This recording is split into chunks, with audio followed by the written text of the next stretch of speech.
আমি প্রেম টেম পছন্দ করি না। তুই চাইলে আমরা সরাসরি বিয়ে করতে পারি, কি বলিস? রানা থমকে যায়। সত্যি বলছিস? হ্যাঁ, সত্যি বলতেছি। দূরে দাঁড়িয়ে অনেক মুচকি হাসে। রানা খুশিতেই বলে ওঠে। আমি রাজি। বল, কবে বিয়ে করবি? অনেক ইশারায় শর্ত বলার কথা মনে করিয়ে দেয়। ইসরাত একটু থামে, তারপর বলে। কিন্তু একটা কথা, আমাকে বিয়ে করলে বাবা আমাকে ত্যায্য কন্যা করবে। তার সম্পত্তি থেকে এক টাকাও পাবে না। কথাটা শেষ হতেই রানা মুখ বদলে যায়, হাসি মিলিয়ে যায়, চোখে ভেসে ওঠে তাচ্ছিল্য। দূরে গিয়ে মত তুই।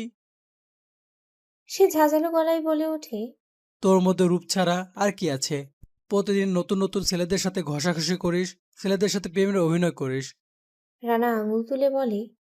কিছুদিন আগেও তো ওই অনেক ভাইয়ের সাথে যা করলি, তোর বাবার টাকা পয়সা ছাড়া তোর 2 টাকারও দাম নেই। চারপাশ নিস্তব্ধ হয়ে যায়। ইসরাত কেঁপে ওঠে। ছি রানা, তোমাকে আমি ভালো মানুষ ভাবতাম। রানা থামিয়ে দিয়ে বলে। তোর ভালোর গোষ্ঠী কেলাই, তোর মতো মেয়ের সাথে শারীরিক সম্পর্ক করা যায়, ভালোবাসা যায় না। শুধু এনজয়ের জন্য। Not for love, just for enjoy. এই কথাটা যেন ছুরি হয়ে বেঁধে যায়। রাগে ইসরাত হাত তোলে থাপ্পড় দেওয়ার জন্য। কুত্তার বাচ্চা! কিন্তু রানা তার হাত শক্ত করে ধরে ফেলে, চোখে চোখ রেখে বলে। আমাকে সহজ ভাবিস না। তোর মতো মেয়েকে কেউ বিয়ে করবে না, শুধু ব্যবহার করবে, ভোগ করবে তোর ওই রূপ সৌন্দর্যকে। হাত ছেড়ে দিয়ে সে চলে যায়। রানা মাঠের মাঝখানে দাঁড়িয়ে থাকে ইসরাত, মাথা নিচু, লজ্জা অপমান সব মিলিয়ে সে যেন পাথর হয়ে গেছে। ঠিক তখন পেছন থেকে ভেসে আসে হাততালির শব্দ। অনিক সে হাসতে হাসতে বলে। দেখলি তো, তোর বাবার টাকা ছাড়া তোর কোনো মূল্য নেই।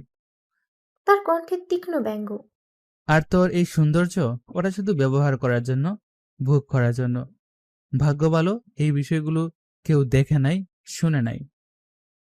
ইসরাত কি সত্যি হেরে যাবে? সত্যি কি ইসরাত অনিকের হাতের পুতুল হয়ে থাকবে, নাকি উল্টো গভীর সমুদ্রে ডুবে যাবে অনিক? কমেন্ট করে জানাবেন। এই গল্পে অনেক রহস্য আছে, যেগুলো জট আস্তে আস্তে খুলবে, তখন শিউরে লোম দাঁড়িয়ে যাবে। রানার পর এবার ইসরাত খুঁজে বের করলো সজীবকে। সজীবের সামনে গিয়ে দাঁড়িয়ে এক মুহূর্ত দেরি না করে বলল। সজীব, আমি তোমাকে বিয়ে করতে চাই। সবকিছু জেনেই বলছি। সজীবের কৌতূহল বেড়ে যায়। সজীব প্রথমে অবাক, তারপর হেসে উঠে তাচ্ছিল্যে। আরে ইসরাত, তোকে আমি পছন্দ করি শুধু তোর বাবার টাকার জন্য। কথাটা শুনে মাথা নষ্ট হয়ে যায়। সে আরো এগিয়ে আসে। ওটা ছাড়া তোকে বিয়ে করব কি জন্য? আমাকে কি পাগল কুকুর কামড়েছে নাকি? যা দূরে গিয়ে মর। শব্দগুলো যেন ইসরাতের গায়ে আগুন হয়ে পড়ে। অনেক দূরে দাঁড়িয়ে মুচকি হাসছে, আর ইসরাত মাথা নিচু করে লজ্জায় নিজেকে লুকাতে চায়। সজীব চলে যায়। অনেক ধীরে ধীরে এগিয়ে আসে। কিরে, দুজন তো গেল, এখন বাকি তোর সাগর। ইসরাত ঠোঁট কামড়ে ধরে। একটু দাঁড়া, আমি ফোন দিচ্ছি। ফোনে কাঁপা গলা। সাগর, তুই পুকুর পাড়ে আসবি, জরুরি কথা আছে। সাগর বিরক্ত হয়ে। মোবাইলেই বল। প্লিজ আয় না। আর আমি যা বলবো তুই শুধু হ্যাঁ বলবি, প্লিজ। কিছুক্ষণ পর সাগর আসে। বল, কেন রাখছিস? ইসরাত সরাসরি বলে। সাগর, আমাকে বিয়ে করবে? সাগর হতভম্ব। হঠাৎ বিয়ের কথা কেন? বাবা আমাকে জোর করে বিয়ে দিচ্ছে। আমি তোকে বিয়ে করব, কিন্তু তারপর বাবা আমাকে ত্যায্য কন্যা করবে বলেছে। এক সেকেন্ড নীরবতা, তারপর সাগরের ঠোঁটে তাচ্ছিল্যের হাসি। মানে, আমি তোকে বিয়ে করলেই তুই কিছুই পাবি না? আর এমনিতেই তুই আমার টাইপের না। ইসরাত কাঁপা গলায়। মানে, তুই আমাকে বিয়ে করবি না? তাহলে এতদিন? সাগর হাত তুলে থামিয়ে দেয়। এতদিন তোকে নিয়ে টাইম পাস করছি, এনজয় করার জন্য, এটাই ছিল। তার কণ্ঠ ঠান্ডা নির্মল। বিয়ে? ভুলেও না। আমার বাবার কি সম্পত্তির অভাব আছে? কথা শেষ করেই সে চলে যায়। চারপাশ যেন হঠাৎই নিস্তব্ধ। ইসরাত দাঁড়িয়ে আছে, একদম পাথরের মতো, চোখে জল, কিন্তু সে কাঁদতে পারছে না। পেছন থেকে আবারও সেই হাততালির শব্দ। অনেক সে হাসতে হাসতে বলে। দেখলি তো ইসরাত, জীবনটা এত সহজ না। তার কণ্ঠ এবার একটু ভারী। সত্যিকারে ভালোবাসা পাওয়া খুব কঠিন। এই বলি সে চলে যেতে ঘুরে দাঁড়ায়। ঠিক তখনই নরম একটা হাত এসে পড়ে ইসরাতের কাঁধে। সে চমকে তাকায়। মিহি। মিহির চোখে কষ্ট, কিন্তু কণ্ঠে দৃঢ়তা। দোস্ত, তোর সাথে কম কথা বলি কারণ তুই নিহার খারাপ বুদ্ধিতে চলিস। আজ সব দেখলাম। একটু থামে। কেন করছিস এসব জানি না, কিন্তু আজ একটা জিনিস শিখলি। ইসরাত চুপ, চোখ ভেজা। মিহি ধীরে বলে, জীবনে যদি কখনো সত্যিকারের ভালোবাসা আসে, সব অহংকার ফেলে আগলে রাখিস। টাকা রূপ সব একদিন চলে যাবে, কিন্তু যে মানুষটা তোকে মন থেকে ভালোবাসবে সে মৃত্যুর আগ পর্যন্ত তোর হাত ছাড়বেই না। কথাগুলো ইসরাতের অন্তরে স্পর্শ করে ফেলে। ঠিক তখনই নেহা এসে হাজির। ইসরাত, তুই কাঁদছিস কেন? মিহি কিছু বলছে? এরই মধ্যে অনেক আবারও ফিরে আসে। তার চোখে অদ্ভুত এক দৃষ্টি। সে শান্ত গলায় বলে, কি ইসরাত, বাসায় যাবে না? ইসরাত অবাক, কারণ এই প্রথম অনিক তাকে কাল নাগিনী বলে স্বাভাবিকভাবেই ডাকলো। মিহি অবাক হয়ে বলে, কি রে ইসরাত, অনিক ভাই তোকে বাসায় যেতে বলছে কেন? একের পর এক বন্ধুরা জড়ো হয়। চারপাশে উত্তেজনা, ফিসফাস, প্রশ্ন। মিহিও তাকিয়ে। কি রে, কিছু বল। অনেক এবার আরো কাছে আসে, চোখে চোখ রেখে বলে, শুনতে পাও নাই? বাসায় যাবে না? নেহা সামনে এসে দাঁড়ায়। অনিক ভাই, আপনি কে? আমার বান্ধবী বাসায় যাবে কিনা সেটা আপনি বলার কে? ঠিক তখন সবাইকে স্তব্ধ করে দিয়ে ইসরাত মাথা তুলে দাঁড়ায়। তার চোখে আর আগের লজ্জা নেই, বরং অদ্ভুত এক দৃঢ়তা। তার ঠোঁট কাঁপে। তারপর অনিক আমার হাজবেন্ড, তার বলার সম্পূর্ণ অধিকার আছে। 1 সেকেন্ড, 2 সেকেন্ড, পুরো জায়গাটা জমে যায়। নিহার মুখটা হা হয়ে যায়। কি? মিহির চোখ বড় বড়, সে বিশ্বাসই করতে পারছে না। চারপাশে বন্ধুদের মধ্যে শোরগোল। কি বললো? স্বামী? ওরা বিয়ে করেছে? কখন? কারোর চোখে অবিশ্বাস, কারোর চোখে বিস্ময়, কারোর চোখে শখ। মুহূর্তটা যেন সময়কে থামিয়ে দেয়। অনেক নিজেও জমে গেছে। তার চোখ বড় হয়ে গেছে, শ্বাস আটকে আসছে। ইসরাত আমাকে স্বামী বলল, সে আমাকে স্বামী হিসেবে মেনে নিচ্ছে? তার বুকের ভিতর কেমন একটা ঝড় ওঠে। ইসরাত আবারও বলে, আরো স্পষ্ট, আরো দৃঢ় কণ্ঠে, ওর আমার উপর সম্পূর্ণ অধিকার আছে। এই কথার পর চারপাশে যেন বিদ্যুৎ খেলে যায়। সবাই স্তব্ধ, কেউ কথা বলতে পারছে না। আর অনিক, সে শুধু তাকিয়ে আছে ইসরাতের দিকে। তার চোখে প্রশ্ন, বিস্ময় আর অদ্ভুত এক অনুভূতি, যেটার নাম হয়তো ভালোবাসা। নেহা তাচ্ছিল্যের সুরে হেসে বলে ওঠে, ইসরাত, তুই মজা নিচ্ছিস তাই না? নেহা মাথা নাড়িয়ে যোগ করে, একদম 100% শিওর। না হলে একটু আগে সজীব, রানা, সাগরের সাথে যা করলি। কথা শেষ হওয়ার আগে ইসরাত হঠাৎই এগিয়ে আসে অনিকের দিকে। সবাই কিছু বুঝে ওঠার আগেই সে দুহাত অনিকের মুখটা ধরে ফেলে। তার পরের মুহূর্তেই তার ঠোঁট বসে যায় অনিকের ঠোঁটে। 1 সেকেন্ড, 2 সেকেন্ড, সবাই যেন থেমে যায়। চারপাশে নিস্তব্ধতা। কেউ শ্বাস নিচ্ছে কিনা তাও বোঝা যাচ্ছে না। নেহার চোখ বড় বড় হয়ে যায়, মুখ খোলা, কিন্তু শব্দ নেই। মিহি স্থির হয়ে দাঁড়িয়ে, তার চোখে অবিশ্বাসের ঝড়। চারপাশের সবাই এক একটা মূর্তির মতো জমে গেছে। কারোর হাতে থাকা ফোন নিচে পড়ে যায়, কারোর ঠোঁট কাঁপে, কিন্তু শব্দ বের হয় না। আর অনেক, সে যেন পাথর। তার শরীর শক্ত হয়ে গেছে, চোখ বন্ধ, মস্তিষ্ক কাজ করছে না। এটা কি হচ্ছে? 2 মিনিট, দুইটা দীর্ঘ নিঃশ্বাস রুদ্ধ কর মিনিট। তারপর ইসরাত ধীরে সরে আসে। চারপাশে এখনো নীরবতা, শুধু হালকা বাতাসের শব্দ। ইসরাত ঠান্ডা দৃঢ় কণ্ঠে বলে, এরপর যদি বিশ্বাস না করিস তাহলে সেটা তোদের ব্যাপার। কেউ কিছু বলতে পারে না। ইসরাত অনিকের হাত শক্ত করে জড়িয়ে ধরে। তার আঙুলগুলো অনিকের আঙুলে জড়িয়ে যায়। চল। অনেক তখনও তাকিয়ে আছে। তার চোখে বিস্ময়, বিভ্রান্তি, অজানা অনুভূতির ঢেউ। সে যেন এখনো বুঝতে পারছে না এটা স্বপ্ন না বাস্তব। হাঁটতে হাঁটতে হঠাৎই ইরশাদ অনেককে চিমটি কাটে। এখন বুঝছো স্বপ্ন না বাস্তব? সে একটু হেসে ফিসফিস করে, আর আমাকে এত দেখতে ইচ্ছে হলে বাসায় গিয়ে মন ভরে দেখো। অনেক লজ্জায় লাল হয়ে যায়, মাথা নিচু করে ফেলে। আর দুইজন ধীরে ধীরে চলে যায় এক অদ্ভুত নীরবতার ভেতর দিয়ে। এদিকে কোহিনূর খান ফোনে কথা বলছে আবিরের সাথে। সবকিছু হবে না। আমার মনে হচ্ছে ইসরাত ছেলেটাকে পছন্দ করে। একটু থামে। সবকিছু ঠান্ডা মাথায় করতে হবে। আবির দাঁত চেপে বলে, যেখানে কেউ ইসরাতের দিকে তাকালেই আমি তার চোখ তুলে ফেলি, সেখানে ওই ফকিন্নির বাচ্চা আমার ইসরাতের সাথে এক রুমে থাকে। আমি কিভাবে মেনে নেই? কথাগুলি গর্জন দিয়ে বলে আবির। কোহিনূর খান ধীরে বলে, আগে ওদের আলাদা করতে হবে, তারপরে যা খুশি করিস ওই ফকিন্নির বাচ্চার সাথে। আবিরের কণ্ঠে শীতলতা নেমে আসে। তাহলে তাদের আপডেট কিছু ছবি পাঠাও, সাথে ওদের ভার্সিটির কাছের বন্ধু ও বান্ধবীর। ছবি দিয়ে কি করবি? কোহিনূর খান বলে ওঠে। একটু হেসে আবির বলে, আলাদা করার জন্য সব কিছু রেডি করতে হয়। এটা নতুন খেলা, ছোট মা, AI এর খেলা। কোহিনূর খান থেমে যায়, তার চোখে কুটিল ঝিলিক। ঠিক আছে, যা লাগে পাবি। অন্যদিকে বাসায় ফিরে অনেক চুপচাপ বসে আছে, তার চোখে এখনো সেই মুহূর্তের ছায়া। ইসরাত ধীরে এগিয়ে আসে। কি হয়েছে? কিছু বলছো না কেন? অনেক ধীরে বলে, আমার এখনো বিশ্বাস হচ্ছে না। মনে হচ্ছে তুমি আবার কোনো ফাঁদ পেতেছ। হঠাৎ ইসরাত ছট করে নিচে বসে পড়ে, অনেকের পা জড়িয়ে ধরে। প্লিজ, একবার বিশ্বাস করো। তার কণ্ঠ কাঁপছে। জীবনে অনেক ভুল করেছি। একটা সুযোগ দাও সব ঠিক করার। অনেক স্তব্ধ। সে কখনো ভাবেনি এই মেয়েটা যে এত অহংকারী ছিল। সে আজ এভাবে তার সামনে ভেঙে পড়বে। তার বুকের ভিতরে কেমন একটা টান লাগে। সত্যি কি ইসরাত বলাচ্ছে, নাকি এটা আরেকটা অভিনয়? কিন্তু ওকে একটা সুযোগ দেওয়া দরকার ছিল। অনেক ধীরে ইসরাতকে দুই হাতে ধরে তোলে, তার চোখে গভীর একটা স্থিরতা। করলাম তোমাকে বিশ্বাস। এক মুহূর্ত থেমে সে ইসরাতকে টেনে নেয় নিজের বুকে। ইসরাত প্রথমে থমকে যায়, তারপর ধীরে ধীরে মাথা রাখে অনেকের বুকে। বাইরে তখন নীরব রাত। জানলার ফাঁক দিয়ে ঢুকে পড়েছে চাঁদের সাদা আলো। চারটা যেন আজ একটু বেশি উজ্জ্বল। তার আলো এসে পড়েছে দুইজনের উপর। চারপাশে হালকা ফুলের গন্ধ ভেসে বেড়াচ্ছে।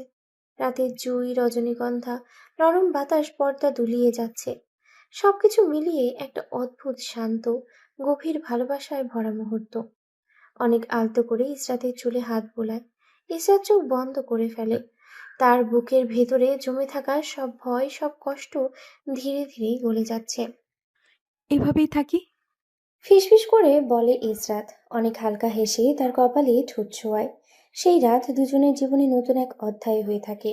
কোনো প্রতিশোধ না, কোনো অহংকার না, শুধু দুটো মানুষ একটা সত্যিকারের অনুভূতির কাছে হার মানছে, ডুবে যায় ভালোবাসার গভীর সমুদ্রে। পরদিন সকাল। নরম রোদে আলো ঘর ভরিয়ে দেয়। ইসরাত অনেকের বুকে মাথা রেখে শুয়ে আছে। তার চোখ খোলা, কিন্তু সে যেন অনেক দূরে কোথাও হারিয়ে গেছে। অনেক ধীরে তার কপালে একটা চুমু দেয়। কি চিন্তা করছো? ইসরাত একটু চুপ থাকে, তারপর ধীরেই বলে, আচ্ছা, একটা কথা বলবো? অনেক তাকায়। হ্যাঁ বলো। রানা, সজীব, ওরা আমার বাবার টাকার জন্য আমার পাশে ছিল। আমাকে বিয়ে করতে চায় বাবার টাকার জন্য, এটা বুঝলাম। সাগরও আমার শরীর এর জন্য। তার কণ্ঠ একটু কেঁপে ওঠে। কিন্তু তুমি সে মুখ তুলে অনেকের চোখে তাকায়।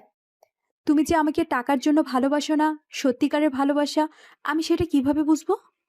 ঘরের ভেতরে আবার নীরবতা নেমে আসে। অনেক থমকে যায়, তার চোখ বড় হয়ে যায়। এই প্রশ্নটা সে আশা করেনি। অনেক দীর্ঘ নিঃশ্বাস ফেলে বলে, কি করলে বিশ্বাস করবে তুমি? তার কণ্ঠে তাড়াহুড়ো, ভয় আর অদ্ভুত এক অস্থিরতা। কি করতে হবে বলো, আমি করব। ইসরাত চুপ করে তাকিয়ে থাকে, তার চোখে সন্দেহ, ভয় আর এক ফোঁটা আশা। অনেক আবারও একটু এগিয়ে আসে, তার চোখে একরাশ অস্থিরতা, ভয় আর প্রমাণ করার তীব্র আকাঙ্ক্ষা। কি হলো বলো, কি করলে বিশ্বাস করবে আমি তোমার বাবার টাকার লোভে তোমার সাথে সম্পর্ক করি নাই? ইসরাত স্থির চোখে তাকিয়ে থাকে কিছুক্ষণ। তার চোখে আজ অন্য রকমের কিছু। অহংকার নেই, কিন্তু পুরোটা ভরসাও নেই। ধীরে, খুব ধীরেই সে বলে, তুমি কি পারবে আমাকে নিয়ে আলাদা বাসা নিতে? একটু থামি। নিজের যোগ্যতায় নিজের ইনকাম দিয়ে আমাকে চালাতে, যেখানে থাকবে না আমার বাবার 1 টাকাও। মুহূর্তেই অনেকের মুখের রং বদলে যায়। সে যেন জমে যায়। এটা কি বললো? তার বুকের ভেতরে ধকধক শব্দ। নিঃশ্বাস ভারী হয়ে আসে। মনের ভেতরে হাজারটা প্রশ্ন একসাথে ঘুরতে থাকে। এটা কি ইসরাতের নতুন ফাঁদ, নাকি সত্যি সে ভালোবেসে পরীক্ষা নিচ্ছে, নাকি আমাকে এই বাড়ি থেকে সরানোর প্ল্যান? তার মাথায় হঠাৎ একটা চিন্তা ঝলকে ওঠে। তাহলে গত রাতে সে নিজের সবচেয়ে বড় বিশ্বাস, নিজের সবকিছু আমার হাতে তুলে দিল কেন? সে কিছু বলার আগেই ইসরাত ঠান্ডা গলায় বলে ওঠে, ও, তুমিও তাহলে তাদের মতোই? কথাটা যেন ছুরির মতো এসে লাগে অনেকের বুকে। না, অনেক তাড়াতাড়ি বলে ওঠে, না ইসরাত, আমি ওদের মতো না, একদম না। তার কণ্ঠ কাঁপছে। কিন্তু হঠাৎ কোথায় যাব, কিভাবে সব করব? আমাকে একটু সময় দাও প্লিজ। ইসরাত কিছুক্ষণ চুপ থাকে, তারপর সংক্ষিপ্ত উত্তর। 2 মাস। এইটুকু কথার ভেতরেই শর্ত, পরীক্ষা আর অদৃশ্য দূরত্ব সব মিশে থাকে। ওকে, দিলাম।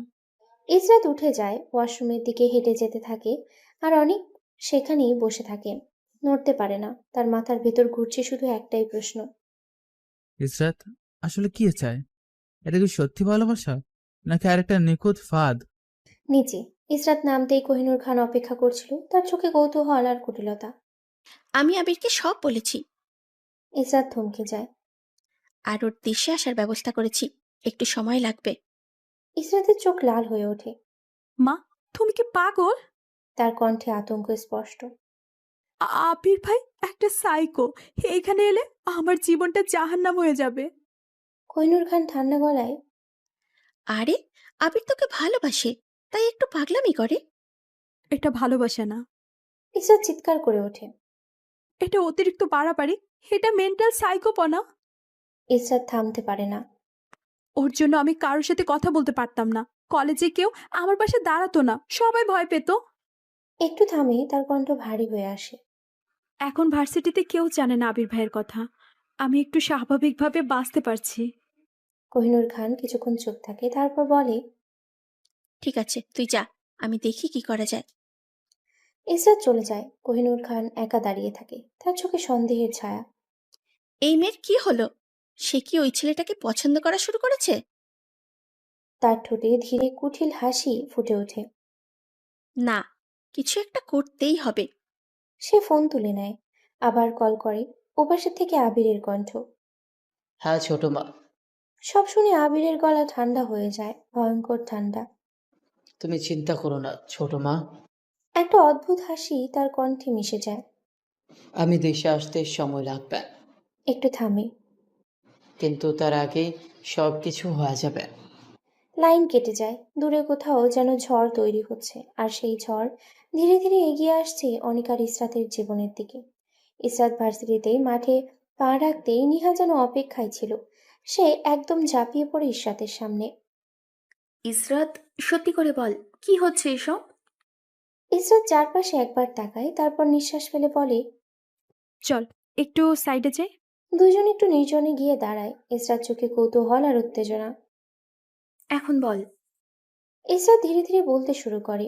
সেদিনের বিয়ের ঘটনা, মিথ্যে গর্ভের কথা, অনেকের সাথে পুরনো সম্পর্ক, গত রাতের সেই মুহূর্ত, সব সব শুনে নিহার চোখ কপালে উঠে যায়। কি বললি?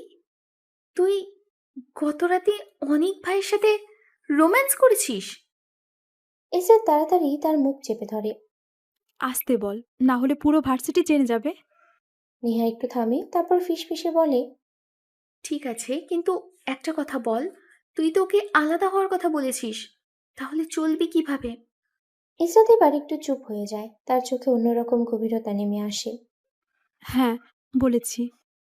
একটু থামে। কিন্তু এটা শুধু একটা পরীক্ষা। নিহা ভ্রু কুঁচকে তাকায়। মানে? ইসরাত ধীরে বলে, আমি আমার বাবার একমাত্র ওয়ারিশ। এই সত্যিটা সবাই জানে। তার কণ্ঠ নরম হয়ে আসে। যদি ও সত্যি আমাকে ভালোবাসে, তাহলে আমার টাকার দরকার হবে না ওর কাছে। সে মাটির দিকে তাকায়। আর যদি ওর ভালোবাসা সত্যি হয়, আমি নিজেই ওকে নিয়ে ফিরে আসব। একটু থামে, তার চোখে অদ্ভুত এক সত্যির ঝিলিক।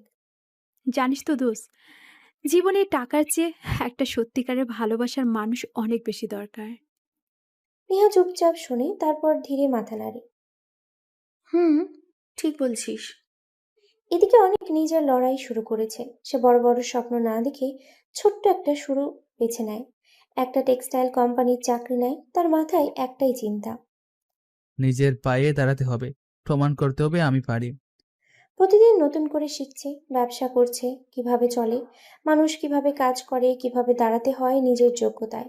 সব গড়িয়ে যায়। একটা দুইটা করে 2 মাস। এই সময়টায় অনিক আর ইসরাতের সম্পর্ক বদলে যায়। ইসরাত এখন আগের মতো না। সে খেয়াল রাখে অনেকের, অনেক খেয়েছে কিনা, সময় মতো বিশ্রাম নিয়েছে কিনা, ক্লান্ত কিনা, ছোট ছোট যত্নে ভরে ওঠে তাদের সম্পর্ক। কিন্তু অনেকের মনে এখনো একটা কাটা বিঁধে আছে। এটা কি সত্যি নাকি আবার কোনো অভিনয়? অবশেষে সিদ্ধান্তের দিন চলে আসে। অনেক প্রস্তুত, ইসরাতকে নিয়ে আলাদা বাসায় চলে যাবে। ঠিক তখনই আসলাম খান ডেকে বসান তাদের। তার কণ্ঠে আজ কোনো রাগ নেই, শুধু গভীরতা। তোরা ভেবেচিন্তে সিদ্ধান্ত নিয়েছিস তো? আর ধীরেই বলে, বাইরের দুনিয়া খুব কঠিন। এতদিন আমার টাকায় চলেছিস, তাই বুঝিস নাই। ইসরাত এগিয়ে আসে, তার কণ্ঠ দৃঢ়। বাবা, আমার স্বামী যা ইনকাম করবে আমি তাতেই কষ্ট করে চলতে চাই। একটা নিস্তব্ধতা, তারপর আসলাম খানের চোখ ভিজে ওঠে। আজ আমার মেয়েটা অনেক বড় হয়ে গেছে। সে ধীরেই বলে, আজ তোকে নিয়ে আমার গর্ব হচ্ছে। এই কথাটা ইসরাতের জীবনে প্রথম। নিজ বাবার মুখে প্রশংসা, স্বীকৃতি। তার চোখ ভিজে ওঠে, কিন্তু সে নিজেকে সামলায়। দোয়া করবেন বাবা। এই বলে সে অনেকের হাত ধরে বেরিয়ে যায়। অন্যদিকে কোহিনূর খান দাঁড়িয়ে সব দেখছিল। তার মুখ শক্ত হয়ে যায়। ইসরাত বের হতেই সে রাগে ফেটে পড়ে। ফোন বের করে কল দেয়। আবির, ওপাশ থেকে ঠান্ডা কণ্ঠ। হ্যাঁ ছোট মা। তুমি কি করছো? সব হাতের বাইরে চলে যাচ্ছে যে। আবির শান্ত গলায় বলে, ছোট মা, আগে আমাকে দেশে আসতে দাও। একটু থামে। আর তুমি তো এখনো ছবি পাঠাও নাই। কোহিনূর খান দাঁত চেপে বলে, 1 সপ্তাহের মধ্যে পাঠাচ্ছি। লাইন কেটে যায়। ওপাশে আবিরের ঠোঁটে ধীরে একটা ভয়ঙ্কর হাসি ফুটে ওঠে। আর এদিকে অনিকা আর ইসরাত নতুন জীবনের পথেই পা বাড়াচ্ছে। ছোট্ট 2 রুমের একটা বাসা, নতুন রং করা দেয়াল, জানালার পাশে পাতলা পর্দা, এক কোণে ছোট্ট একটা রান্নাঘর। সব মিলিয়ে খুব সাধারণ, কিন্তু ইসরাতের কাছে এটা যেন নিজের একটা পৃথিবী বলে মনে হচ্ছে। সে চারিদিকে তাকিয়ে হালকা হাসে। যেন কেমন যেন নিজের নিজের মনে হচ্ছে। অনেক তাকিয়ে থাকে। এই মেয়েটা যে বিলাসিতার মধ্যে বড় হয়েছে, সে আজ এই ছোট্ট বাসায় এত খুশি। হঠাৎ ইসরাতের মাথায় ঘুরে ওঠে। সে দেয়ালে হাত রাখে। অনেক, আমার মাথা। এরপরই একটার পর একটা বমি। অনেক ভয় পেয়ে যায়। ইসরাত, কি হয়েছে তোমার? সে দৌড়ে বাড়িওয়ালার বউকে ডেকে আনে। মহিলা এসে সব দেখে হালকা হেসে বলে, আরে বাবা, ভয় পাওয়ার কিছুই নেই। একটু থামে। তোমার স্ত্রী গর্ভবতী। নীরবতা। তোমরা মা বাবা হতে যাচ্ছ। মুহূর্তেই সব সময় থেমে যায়। অনেক স্থির হয়ে দাঁড়িয়ে যায়। তার চোখ বড় হয়ে যায়। আমি বাবা? তার ঠোঁট কাঁপে। সে হাসতে চায় কিন্তু পারে না। হঠাৎ তার বুক ভেঙে যায়। সে অঝরে কাঁদতে শুরু করে। সব কষ্ট, সব অপমান, সব একাকিত্ব আজ যেন এক মুহূর্তেই ভেঙে বের হয়ে আসে। বাড়িওয়ালার বউ চুপচাপ চলে যায়। ইসরাত বসে থাকে স্তব্ধ। তার বুকের ভিতরে অদ্ভুত একটা অনুভূতি। আমি আমি মা হব? সে নিজের পেটে হাত রাখে। কেন এত ভালো লাগছে? এইটাই কি সংসার? মা হওয়ার অনুভূতি? তার চোখে অজানা এক কোমলতার জন্ম নেয়। কিছুক্ষণ পর অনেক ইসরাতকে নিয়ে ডক্টরের কাছে যায়। ডক্টর সব পরীক্ষা করে হেসে বলে, কংগ্রাচুলেশন, আপনি প্রেগনেন্ট। এবার আর কোনো সন্দেহ নেই। খবর পৌঁছে যায় খান বাড়িতে। আসলাম খান শুনে যেন নিজেকে ধরে রাখতে পারেন না। তার মুখে আনন্দের ঝলক। আলহামদুলিল্লাহ। কারণ যে মিথ্যা একদিন অপমানের কারণ ছিল, আজ সেটা সত্যি হয়ে গেছে। দিন গড়িয়ে যায়, 10টা দিন। অনেক যত্ন নিচ্ছে ইসরাত খাচ্ছে কিনা, সময় মতো ওষুধ নিচ্ছে কিনা। আর ইসরাত অদ্ভুতভাবে শান্ত হয়ে গেছে। অন্যদিকে কোহিনূর খান ফোনে আবিরের সাথে কথা বলছে। আমি সব ছবি পাঠিয়ে দিয়েছি, ওর বান্ধবী, বন্ধুর, আর ওই ছেলেটারও। একটু থামে। আর একটা কথা, ইসরাত কিন্তু সত্যিই প্রেগনেন্ট। ওপাশে নীরবতা। তারপর আবিরের কণ্ঠ বদলে যায়। কি বললে? তার নিঃশ্বাস ভারী হয়ে ওঠে। ইসরাত প্রেগনেন্ট? তার শরীর কাঁপছে, চোখ লাল, কিন্তু সে নিজেকে সামলায়। খুব ঠান্ডা গলায় বলে, ছোট মা, আগামীকাল আমি আমার চাল চালবো। লাইন কেটে যায়। 2 দিন পর অনিকের ফোনে হঠাৎ একটা ভিডিও আসে। অচেনা নাম্বার। তার বুক ধক করে ওঠে। সে ভিডিওটা ওপেন করে। ভিডিওতে ইসরাত আর নিহা। নিহা বলছে, দোস্ত, তুই সত্যিই বাচ্চা নিলি? অনেকের চোখ বড় হয়ে যায়। ইসরাতের কণ্ঠ ও ছবি একদম পরিষ্কার। এই বাচ্চাটা নিলাম বাবার চোখে যেটা মিথ্যা ছিল সেটা সত্যি করার জন্য। অনেকের হাত কাঁপতে শুরু করে। নিহা আবার, এখন সত্যি হলো। এই বাচ্চা নিয়ে কি করবি? ইসরাত নির্দয় ঠান্ডা কণ্ঠে এখন কি করব? একটু থামে। এই বাচ্চা আমি পালন করতে পারবো না। যেভাবে হোক বাবার সব সম্পত্তি আমার নামে আসুক, তারপর ওকে কোনো এতিমখানে দিয়ে আসবো। এক সেকেন্ড থেমে বলে, এরপর তার বাবাকে ডাস্টবিনে। সবচেয়ে ভয়ঙ্কর কথাগুলো শুনে অনেকের শ্বাস বন্ধ হয়ে আসে। ভিডিও শেষ। নীরবতা। অনেক দাঁড়িয়ে আছে, কিন্তু তার ভেতরে সবকিছু ভেঙে পড়েছে।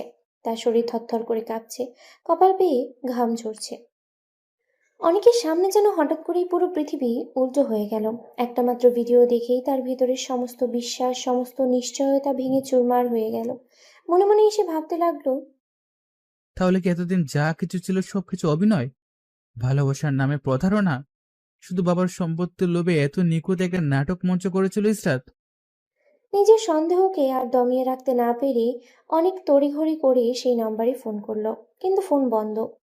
একবার দুইবার বারবার চেষ্টা করেও একই ফল, নিস্তব্ধতা। ঠিক তখনই দরজা ঠেলে ইসরাত ঘরে ঢুকে নরম স্বরে জিজ্ঞেস করলো, তুমি কি খাবে? আজ কি রান্না করব? অনেক যেন মুহূর্তেই স্তব্ধ হয়ে গেল। তার মনে হলো এই মেয়েটা কি অসাধারণ অভিনয় না করতে পারে।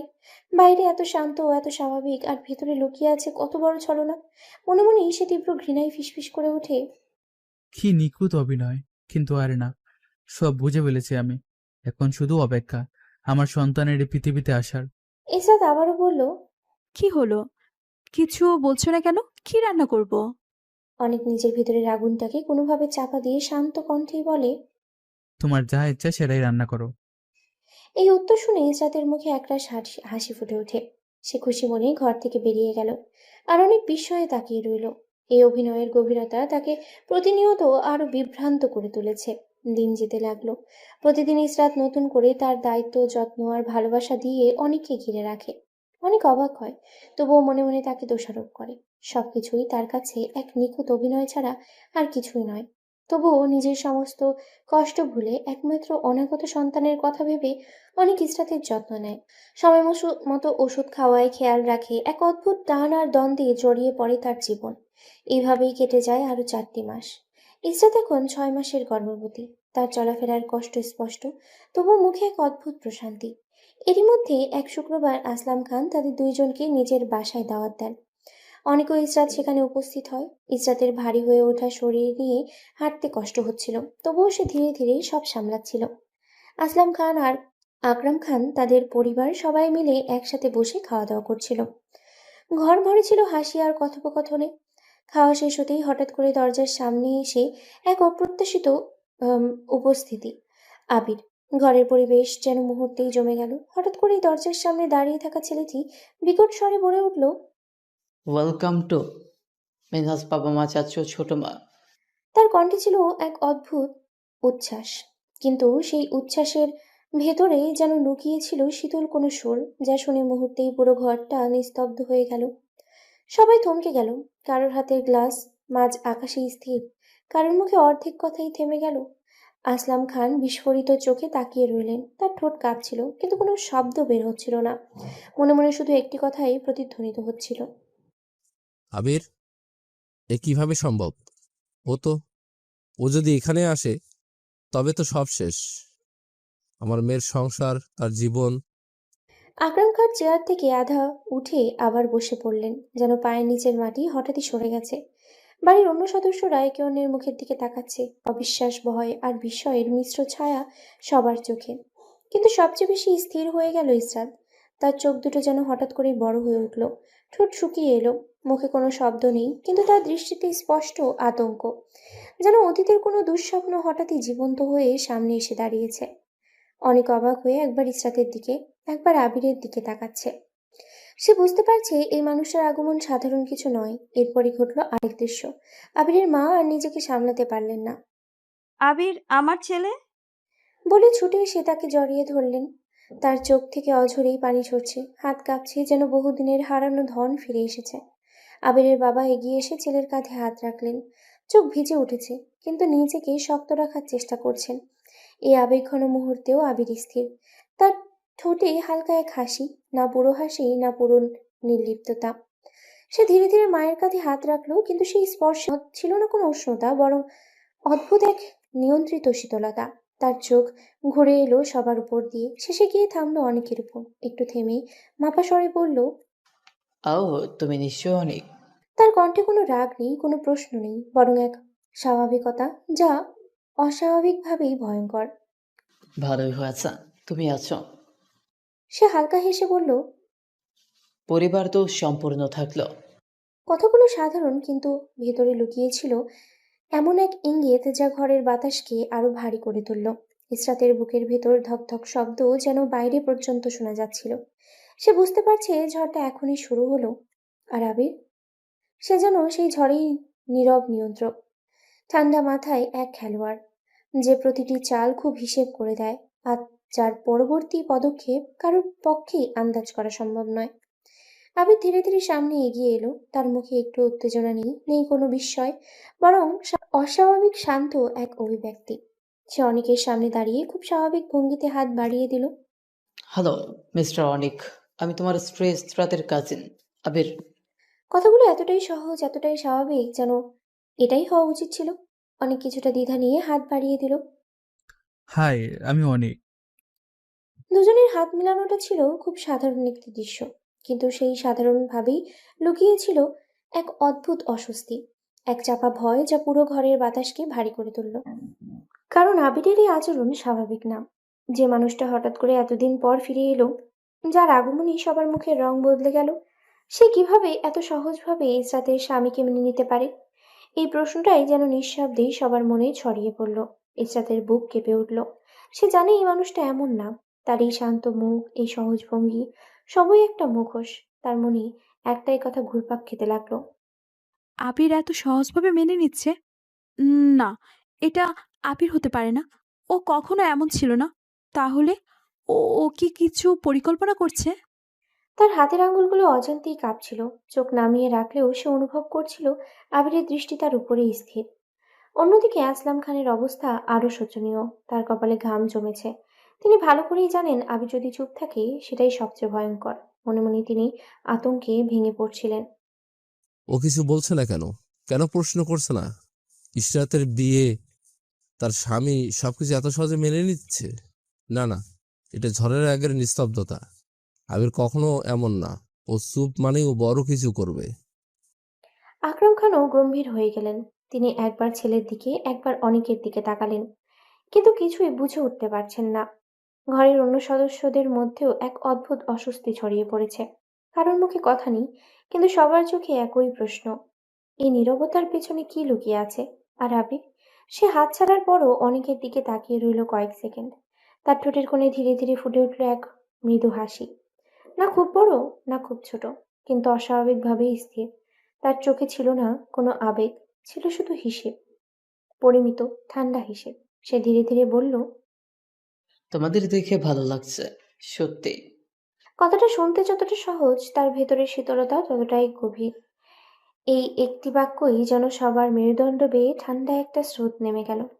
কারণ কেউ বিশ্বাস করতে পারছে না, আর কেউ বিশ্বাস করতে চাইছেও না। আবির এত সহজ হতে পারে না। সে যদি শান্ত থাকে তাহলে তার মানে খেলা শুরু হয়ে গেছে। আর সেই খেলায় কে হারবে কে জিতবে তা এখনো কেউ জানে না। আবির হঠাৎ করে নীরবতা ভেঙে বলল, ইসরাত, তুই আমাকে না জানিয়ে বিয়েটা করে ফেললি। কত আশা ছিল তোর বিয়েতে আনন্দ করব, কিন্তু সবকিছুই যেন মুহূর্তে ভেসে গেল। তার কণ্ঠে ছিল আক্ষেপ, কিন্তু সেই আক্ষেপের ভেতরেও লুকিয়েছিল অস্বস্তি, কারণ উপস্থিতিটা স্বাভাবিক নয়। ইসরাত ধীরে ধীরে মুখ তুলল। তার দৃষ্টি গিয়ে থামলো আবিরের উপর। আবির ভাই, তুমি ঠিক আছো তো?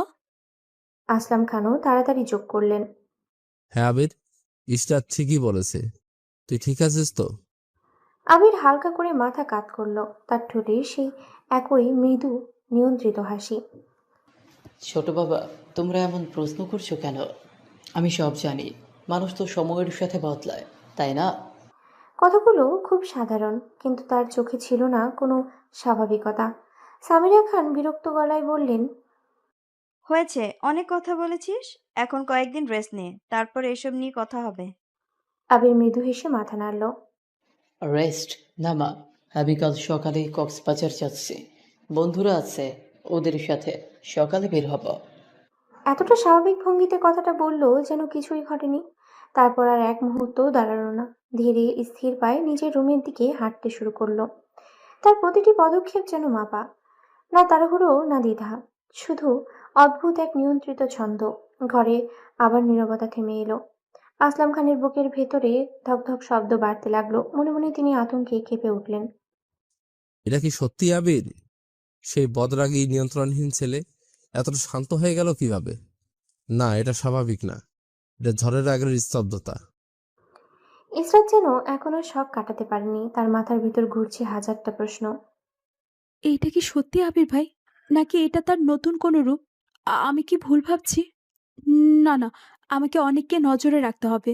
যদি এটা অভিনয় হয় তাহলে ও সরাসরি আঘাত করবে অনেককে। কোহিনূর খান ভেতরে ভেতরে অস্থির হয়ে উঠেছেন। সে ভেবেছিল আবিরকে এনে সব ভেঙে দেবে, অনিক আর ইসরাতের সম্পর্ক আলাদা করবে, কিন্তু এখন আবিরের এই রূপ দেখে তারই বুক কেঁপে উঠছে। আমি কি ভুল করে ফেললাম?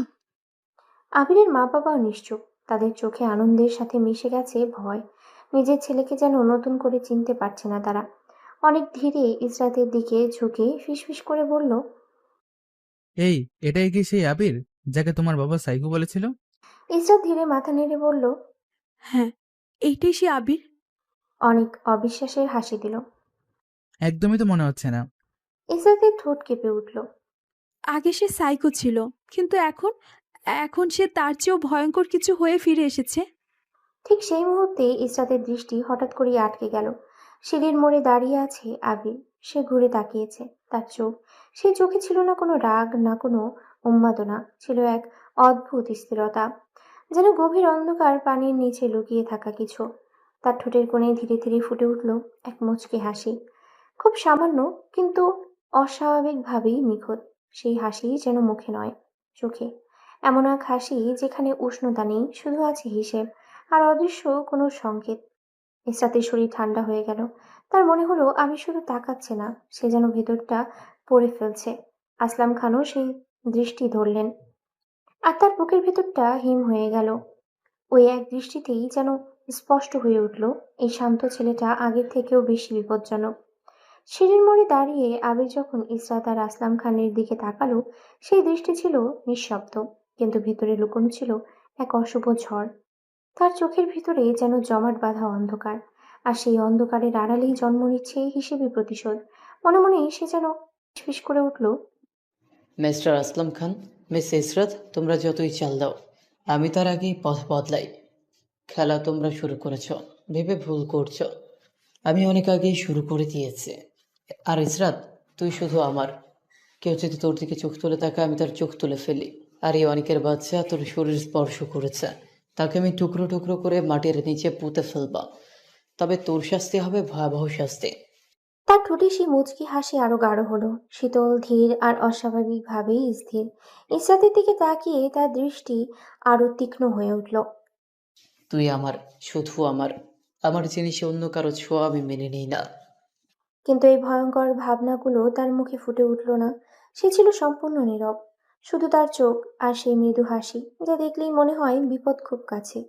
ঘরের ভেতর দাঁড়িয়ে থাকা অনেক হঠাৎই কেঁপে উঠল। সে ধীরেই বলল।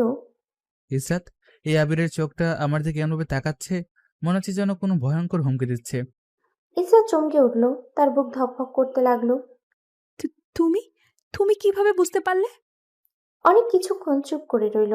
তার চোখে ক্ষণিকের জন্য অন্যরকম এক ছায়া ভেসে উঠল। কারণ আমি নিজেও মুখোশের আড়ালের চেহারা চিনতে শিখে গেছি। কিন্তু সে কিছুই প্রকাশ করল না, শুধু বলল। এমনই মনে হলো। ইসরাত তাড়াতাড়ি ফিসফিস করে বলল। তুমি আবির ভাইয়ের থেকে দূরে থাকবে, সে খুব ডেঞ্জারাস। অনেক ভেতরে ভেতরে তীক্ষ্ণ হেসে বলল। অনেক ভিতরে ভিতরে তীক্ষ্ণ হেসে উঠল। ডেঞ্জারাস হয়তো, কিন্তু তোমার অভিনয়ের চেয়েও বেশি না। ওদিকে আবির নিজের রুমে ঢুকতেই দরজা বন্ধ হওয়ার আগেই কোহিনূর খান ভেতরে প্রবেশ করলেন। তার কণ্ঠে চাপা উত্তেজনা। আবির, তোকে আমি এত কষ্ট করে দেশে এনেছি কেন? সেটা কি তুই ভুলে গেছিস? আবির ধীরে ধীরে ঘুরে দাঁড়ালো, তার চোখে আবার সেই অদ্ভুত স্থিরতা। ছোট মা, তুমি এত চিন্তা করছো কেন? তার ঠোঁটে হালকা হাসি। আমি আমার গুটি অনেক আগেই চাল দিয়ে দিয়েছি, এখন শুধু সময়ের অপেক্ষা। কোহিনূর খান বিরক্ত হয়ে বললেন, তাহলে তুই এত শান্ত কেন? আর ইসরাত কিন্তু এখন গর্ভবতী।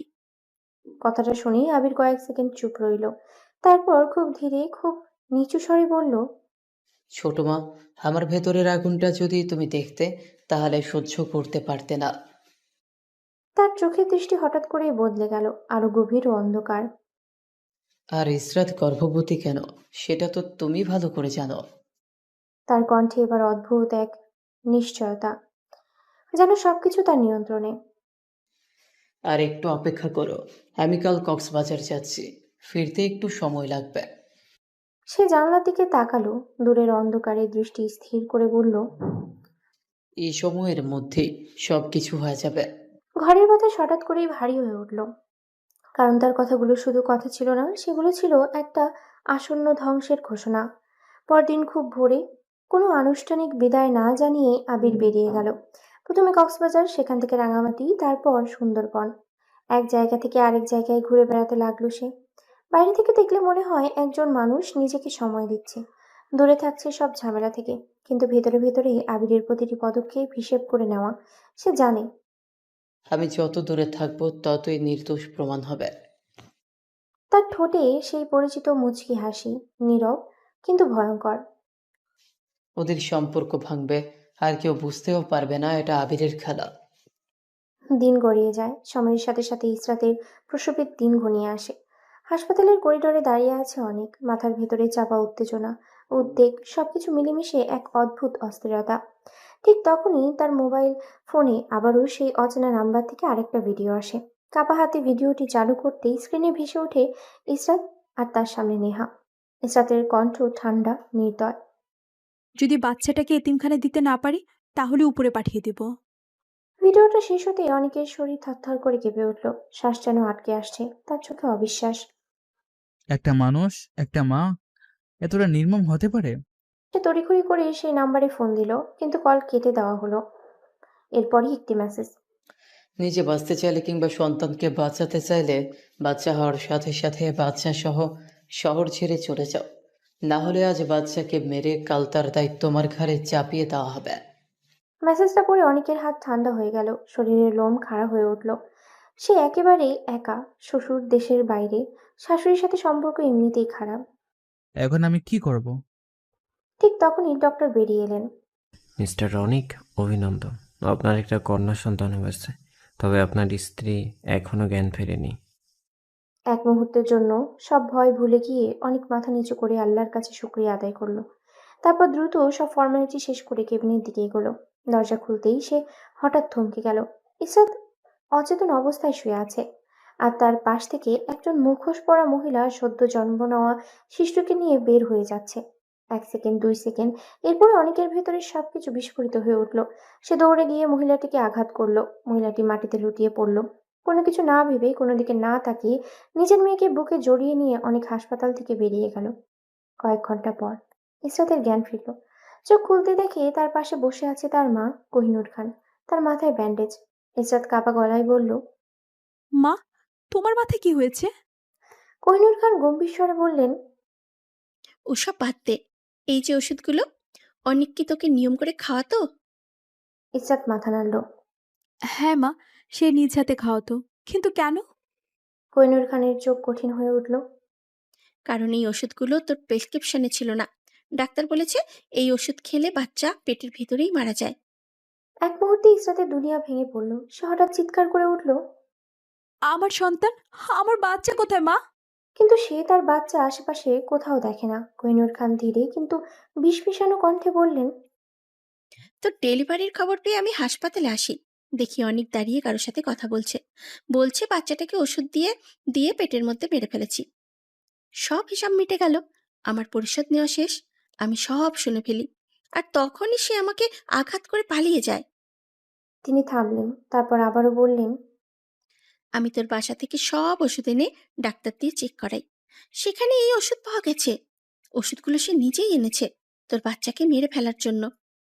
এই কথাগুলো যেন বজ্রপাতের মতো আঘাত করলো ইসরাতের উপর। তার চোখ বড় হয়ে গেল, ঠোঁট কাঁপতে লাগলো। তারপর একটা তীব্র চিৎকার, আর সবকিছু অন্ধকার হয়ে গেল। ইসরাত আবার অচেতন হয়ে পড়ল। অনেক তার সদ্যজাত কন্যাকে বুকে জড়িয়ে হাসপাতাল থেকে অনেক দূরে চলে এসেছিল। চারপাশে অচেনা রাস্তা, অচেনা মানুষ, কিন্তু তার কাছে সবচেয়ে গুরুত্বপূর্ণ ছিল একটাই, তার সন্তান। হঠাৎ করেই কয়েকজন লোক সামনে এসে পথ আটকে দাঁড়ালো। একজন ঠান্ডা গলায় বলল, কোথায় যাচ্ছিস? দাঁড়া, একটু পরেই তোদের বাপ বেটি দুজনকে একবারে উপরে পাঠিয়ে দেব।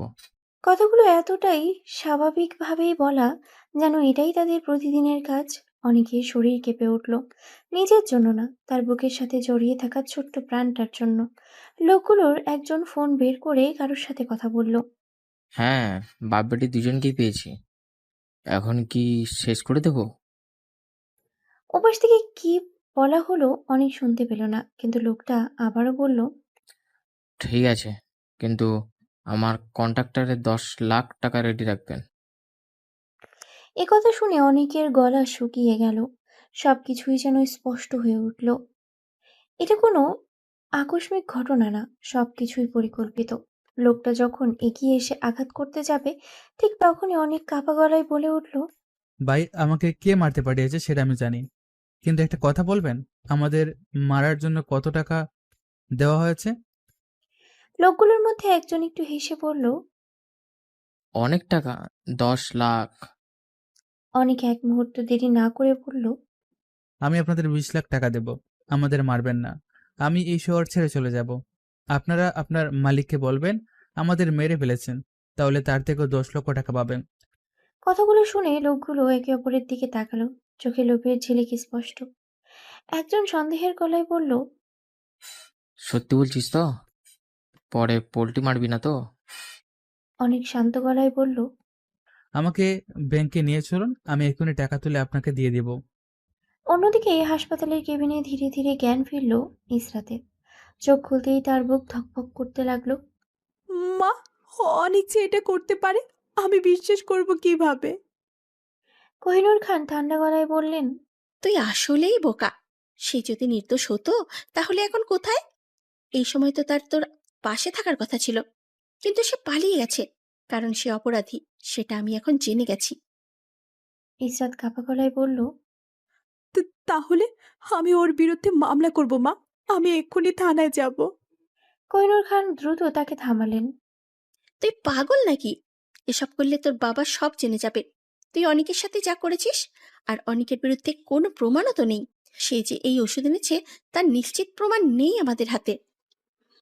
ইসরাত ভেঙে পড়ে বলল, তাহলে আমি কি করব মা? অনেক আমার সন্তানকে মেরে ফেলেছে। একজন বাবা কিভাবে নিজের সন্তানকে হত্যা করে?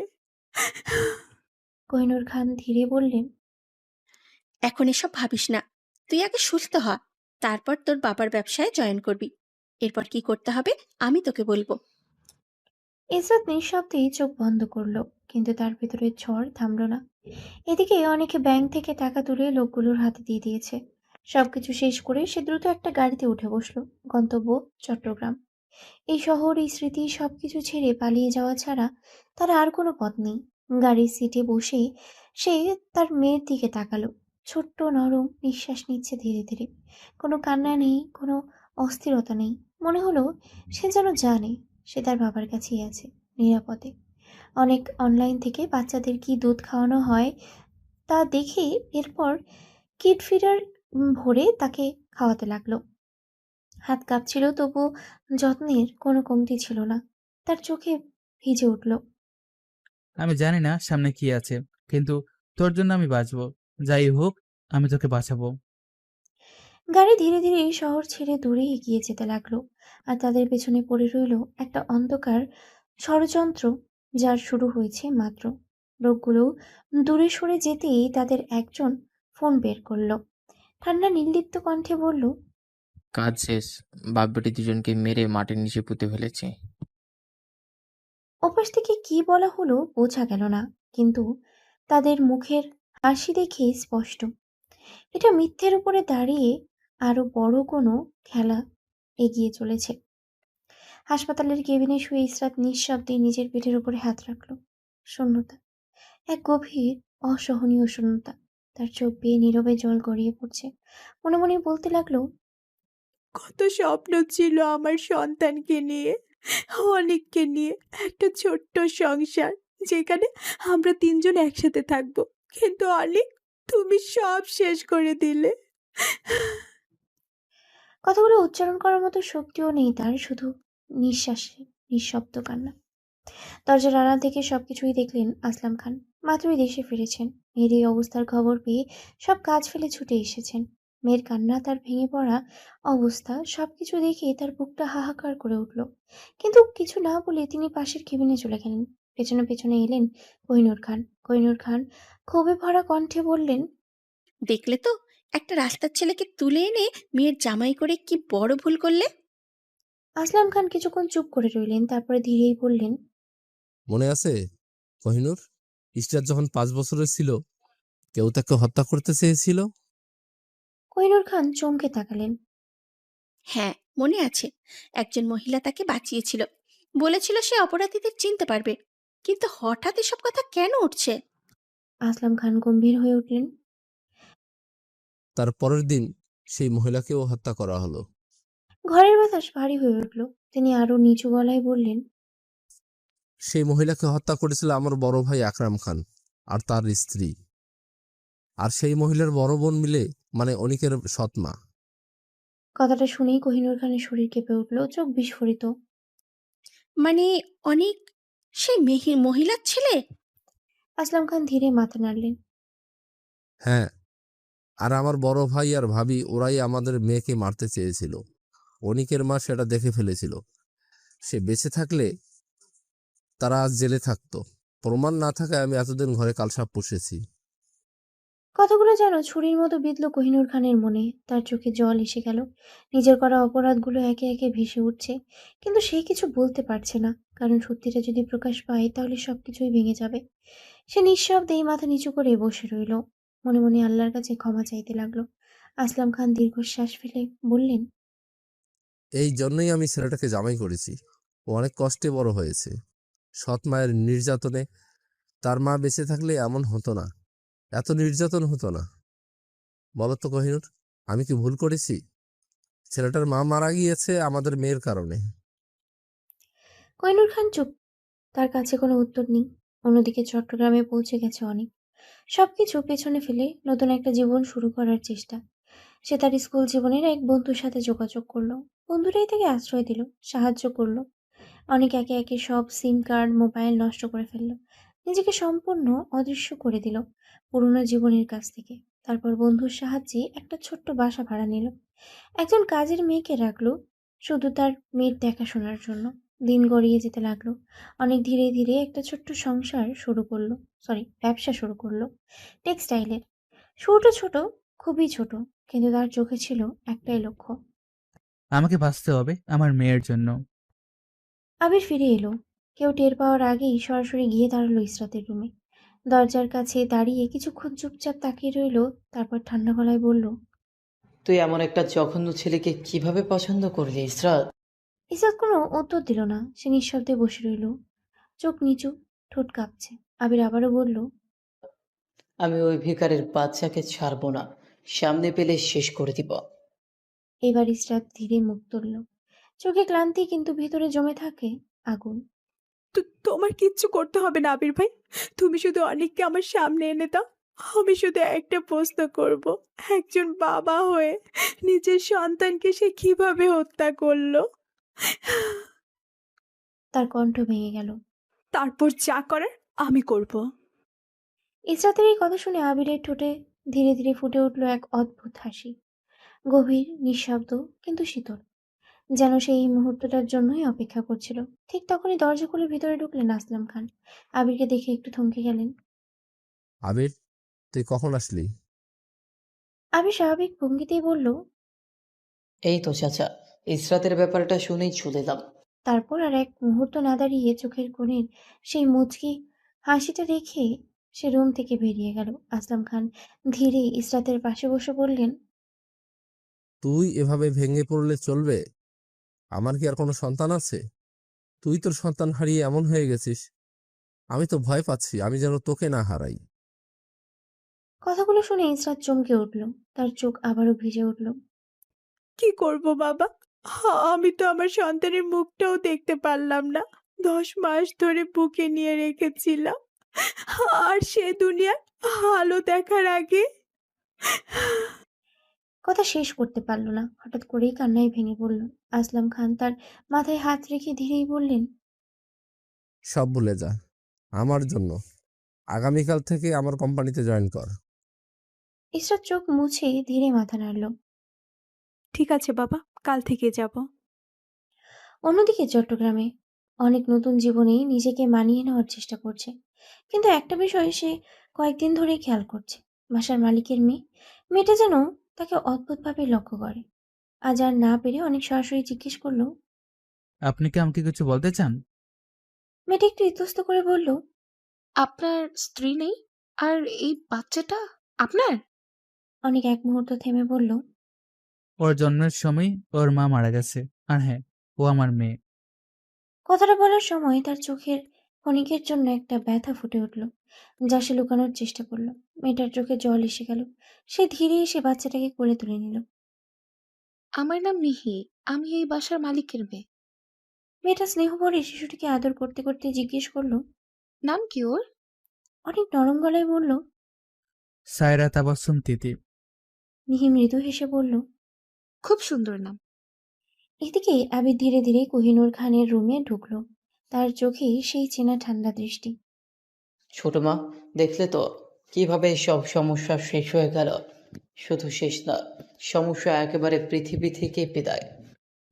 কথাটা শুনে কোহিনূর খান কেঁপে উঠলেন। তার চোখ বড় হয়ে গেল। তার মানে তুই অনিক আর বাচ্চাটাকে? কথাটা শেষ করতে পারলেন না। আবির ধীরেই হেসে বলল, আগাছা পুরো তুলে ফেলাই ভালো, একটু থাকলেও পরে সমস্যা বাড়ে। তার কণ্ঠে কোনো অনুতাপ নেই, শুধু ঠান্ডা চুক্তি। এরপর একেবারে স্বাভাবিক ভঙ্গিতে বলল, এখন তুমি আমার আর ইসরাতের বিয়ের ব্যবস্থা করো। ঘরের বাতাস জমে গেল। কোহিনূর খান নিঃশব্দে তাকিয়ে রইলেন। তার সামনে দাঁড়িয়ে থাকা ছেলেটা মানুষ না, নাকি অন্য কিছু, না তা তিনি নিজেও বুঝতে পারছেন না। আবির চলে যেতেই কোহিনূর খান যেন ভেঙে পড়ে বিছানায় বসে গেলেন। তার বুকের ভেতরটা কাঁপছে, শ্বাস ভারী হয়ে আসছে। মনে মনে ফিসফিস করে উঠলেন, আমি কি করেছি? খাল কেটে কুমির এনেছি। এই আবির মানুষ না, মানুষ রূপে একটা জানোয়ার। একটা একদিনের বাচ্চার প্রতিও যার এতটুকু দয়া নেই, এর হাতে আমি আমার মেয়েকে তুলে দেব? তার চেয়ে মেয়েকে বিষ খাইয়ে মারা ভালো। তার চোখ বেয়ে নিঃশব্দে পানি গড়িয়ে পড়তে লাগলো। পরদিন মনের ভেতরে পাথর চেপে ইসরাত বাবার অফিসে জয়েন করলো। নিজেকে ব্যস্ত রাখার চেষ্টা, কাজের ভেতরে ডুবে গিয়ে নিজের শূন্যতাকে ভুলে থাকার এক মরিয়া প্রচেষ্টা। অন্যদিকে আসলাম খান আর ইসরাত বেরিয়ে যেতেই আবির আবারও ঢুকলো কোহিনূর খানের রুমে। ছোট মা, সারা রাত কি সিদ্ধান্ত নিলে? আমার সাথে ইসরাতের বিয়ে কবে দিচ্ছ? কোহিনূর খান ক্লান্ত ভাঙা গলায় বললেন, আমি আমি কিচ্ছু করতে পারবো না। এক মুহূর্তে আবিরের চোখ মুখ বদলে গেল।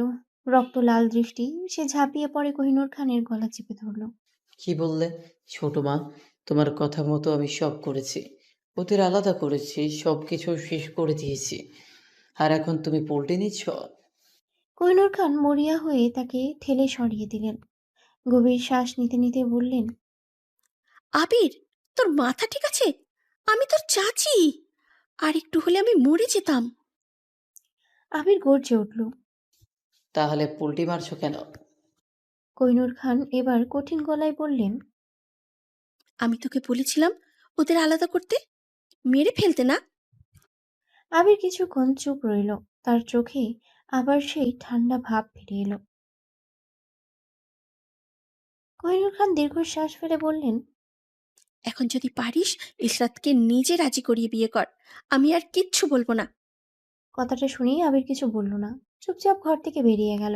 আর কোহিনূর খান নিজের পাপের ভারে ভেঙে পড়তে লাগলেন ভেতরে ভেতরে। অন্যদিকে রাত, চাঁদের আলো ছড়িয়ে আছে চারিপাশে। ছাদের এক কোণে দাঁড়িয়ে আছে অনেক, বুকে জড়িয়ে আছে ছোট্ট তিথি। তার চোখে দূরের শূন্যতা, মেয়ের ভবিষ্যৎ নিয়ে অগণিত চিন্তা। ঠিক তখনই পেছন থেকে এসে মিহি নিঃশব্দে তিথিকে কোলে তুলে নিল। অনেক হঠাৎ চমকে উঠল। মিহি হালকা হেসে বলল, কি হলো, ভয় পেলেন নাকি? অনেক জোর করে একটুখানি হাসলো, কিন্তু সেই হাসিতে ক্লান্তি স্পষ্ট। মিহি তিথির দিকে তাকিয়ে বলল, এইভাবে কি ওকে মানুষ করতে পারবেন? বিয়ে করে ফেলুন। অনেক কিছু না বলে মোবাইলের ফ্ল্যাশ লাইট অন করলো। ধীরেই বলল, এই আলোটা দিয়ে আমার পিঠটা দেখুন। মিহু অবাক হলেও এগিয়ে এলো। অনেকের গেঞ্জি সরাতেই সে আতকে চিৎকার করে উঠল। এটা এটা কি? এটা কি মানুষের পিঠ? পিঠ জুড়ে দাগ, পোড়া ক্ষত, শুকনো চামড়া, যেন বারবার আগুনে ঝলসে দেওয়া হয়েছে। অনেক শান্ত গলায় বলল, এগুলো আমার সৎ মায়ের অত্যাচার। আমি চাই না আমার মেয়েও এমন কিছু সহ্য করুক।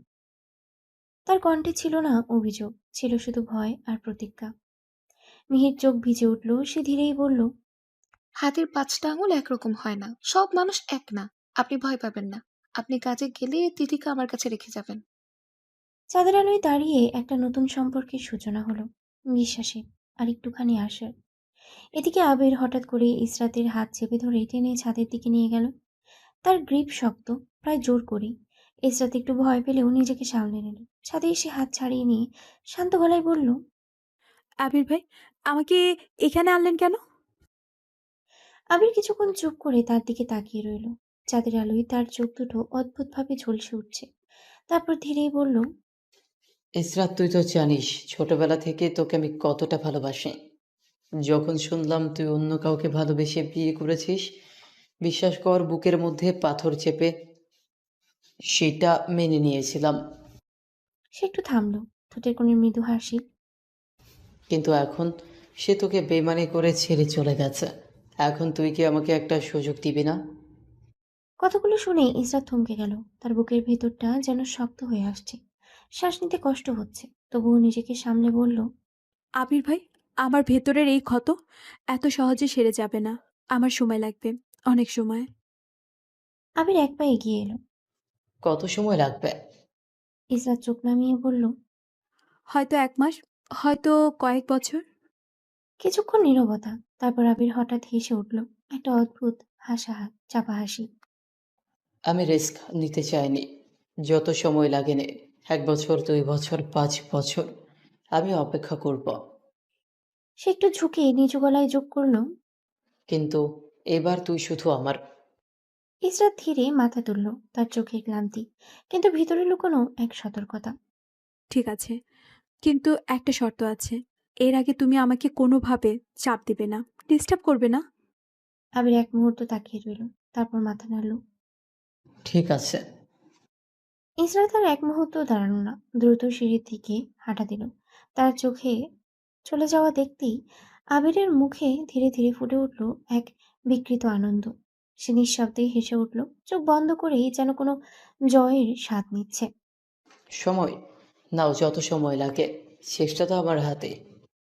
অন্যদিকে অনেকের সৎ ভাইয়ের বাড়িতে উৎসবের আমেজ। বিয়ের প্রস্তুতি চলছে জোরসোরে। আলো, সাজসজ্জা, অতিথিদের আনাগোনা সব মিলিয়ে বাড়ি ভরে উঠেছে কোলাহলে। আর আমেনা বেগম খুশিতে আত্মহারা, তার মুখে তৃপ্তির ছাপ। যেন বহুদিনের কোনো বাধা সরে গেছে পথ থেকে। তিনি আত্মীয়দের সাথে হাসি মুখে কথা বলছেন, আয়োজন দেখছেন। কেউ জানে না এই আনন্দের আড়ালে লুকিয়ে আছে কত অন্ধকার গল্প। এইভাবেই কেটে গেল 5টা বছর। সময়ের স্রোত সবকিছু বদলে দিলেও কিছু ক্ষত রয়েই গেল, ঠিক আগের মতোই তাজা। এই 5 বছরে আবির কতবার কতভাবে ইসরাতের কাছে এসেছে, তার হিসাব নেই। প্রতিবার একই প্রশ্ন, কবে বিয়ে করবে? আর প্রতিবারই ইসরাতের একই উত্তর, যেদিন আমি সব ভুলে নতুন করে শুরু করতে পারবো, সেই দিন। এই উত্তর শুনতে শুনতে আবিরের ভিতরে বিরক্তি জমলেও সে নিজেকে থামিয়ে রেখেছে, কারণ তার কাছে পথটা পরিষ্কার। শেষে ইসরাত তারই হবে। অন্যদিকে চট্টগ্রামে অন্য এক জীবনের গল্প। মিহি ধীরে ধীরে প্রতিদিন একটু একটু করে অনেককে বোঝানোর চেষ্টা করছে বিয়ের কথা, নতুন করে জীবন শুরু করার কথা, কিন্তু অনেক প্রতিবারই হালকা হেসে এড়িয়ে গেছে। এখনো সেইভাবে ভাবিনি, আর কিছুদিন যাক, তারপর। মিহি ছাড়ার মেয়ে না, অনেকও বোঝে মিহি তাকে ভালোবাসে। তিথি তো এখন মিহি ছাড়া কিছুই বোঝে না। রাতে মিহির কাছেই ঘুমায়, তার কোলেই বড় হচ্ছে। মিহির বাবা মা বহুবার বিয়ের কথা তুলেছে, কিন্তু সে একরকম জেদ ধরেই না করে দিয়েছে। কারণটা অনেক জানে, তবুও না জানার ভান করেই থাকে। এই 5 বছরে অনেক বদলে গেছে। তার ছোট্ট ব্যবসা এখন বড় হয়েছে। তিথি টেক্সটাইল কোম্পানি এখন একটা পরিচিত নাম।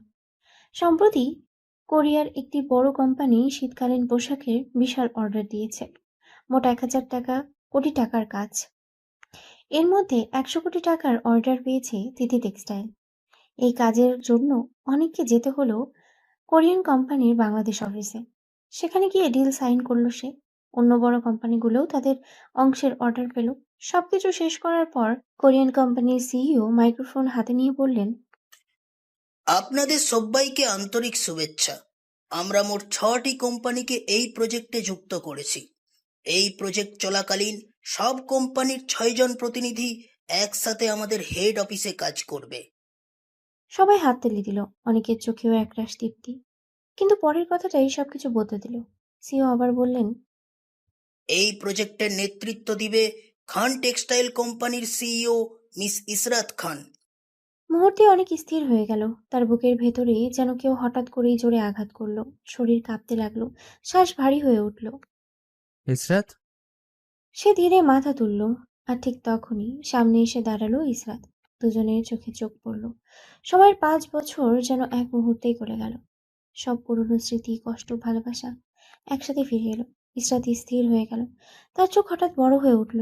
অবিশ্বাস, বিস্ময় আর কোথাও যেন গভীর চেনা একটা টান। ঠোঁট কেঁপে উঠল, কিন্তু কোনো শব্দ বের হলো না। তার দৃষ্টি ধীরে ধীরে অনেকের মুখ থেকে নেমে এলো। চোখ, ঠোঁট, তারপর নেমে গেল তার বুকের ওপরে।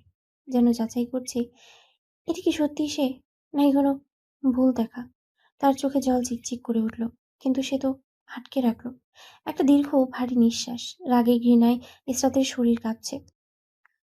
কোরিয়ার কোম্পানি সিইও শেষবারের মতো বললেন, আপনাদের প্রত্যেকের জন্য আলাদা কেবিন রেডি আছে। ডিজাইন, কোয়ালিটি বা অন্য যে কোনো বিষয়ে মিস ইসরাত খানের সাথে সমন্বয় করবেন। মিটিং শেষ। সবাই একে একে উঠে গেল, কিন্তু ইসরাত সোজা হাঁটতে হাঁটতে ঢুকে পড়ল অনেকের কেবিনে।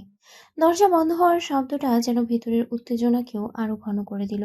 সে কোনো কথা না বলেই ঝাঁপিয়ে পড়ে অনেকের কলার চেপে ধরল। অমানুষ, তোকে আমি এতদিন ধরে খুঁজেছি। এই কন্ট্যাক্ট শেষ হওয়ার পর তোর জীবনের হিসাব আমি নিজে নিব। তার চোখের আগুন, কণ্ঠ কাঁপছে। 5 বছরের জমে থাকা ঘৃণা একসাথে বেরিয়ে আসছে। অনেক ঠান্ডা চোখে তাকিয়ে রইল। তারপর হঠাৎই মুখের সামনে হাত রেখে একটা জোর ধাক্কা দিয়ে ইসরাতকে সরিয়ে দিল। দূরে দাঁড়িয়ে কথা বলো। খালনাগিনী, আগে ভয় পেতাম, এখন না। ইসরাত এক পা পিছিয়ে গেল। চোখে বিস্ময়, রাগ, অপমান সব একসাথে।